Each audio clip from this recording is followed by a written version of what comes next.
তোমরা যারা র্যান্ডম মেয়েদের সব কন্টেন্ট ক্রিয়েটার হয় না, চিরু বলো, আরও অনেক কন্টেন্ট ক্রিয়েটার আছে, গিয়ে ফটো তোলে, মেয়েদেরকে অ্যাপ্রোচ করে, সুন্দরী সুন্দরী মেয়েদের। তো এই ভিডিওটা দেখো, তারপর আমি কিছু বলছি। कैमरा में थोड़ा हाई बोलिए ना, हाई बोलिए ना कैमरा में, बोलिए हम थोड़ा काम लिए हैं और हम कलम में हैं। मैं ऐसे लैंग्वेज नहीं समझ पा रही। अच्छा, हिंदी नहीं समझ में, हाँ हिंदी नहीं आता समझ में।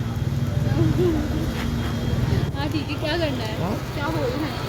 बोलना है ये कलम पूछ रहा हूँ, कलम या नेम मेरे को समझ नहीं आ रहा आप क्या बोल रहे हो।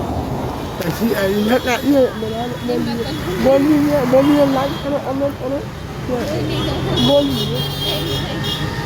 नहीं। তোমরা ভিডিওটা দেখেছো, তো এই ছেলেটা গেল সুন্দরী মেয়েদের কাছে, গিয়ে বললো লাইক করতে, জাস্ট নর্মালি গিয়ে।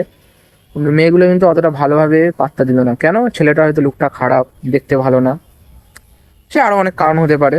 তো বেসিক্যালি আমি এটাই বলবো, তোমরা যারা এইসব ভিডিও দেখে মজা নাও, তো তাদের উদ্দেশ্য যাদের খুব ভালো লাগে, তো এমন ট্রাই করতে যেও না। এবং ওর জন্য 1 নম্বর হচ্ছে কনফিডেন্স চাই। আর তোমার পার্সোনালিটিটা দেখেই তোমার সাথে কথা বলবে তারা। তোমার পার্সোনালিটি দেখবে, তোমার চ্যালেঞ্জ দেখবে, এটা কি মানে আগে সাকসেস হয়ে যাবে, তারপরে এগুলো ভালো লাগে। তো ছেলেটার দেখে খুব খারাপ লাগলো, এইসব না করাই ভালো ভিডিও।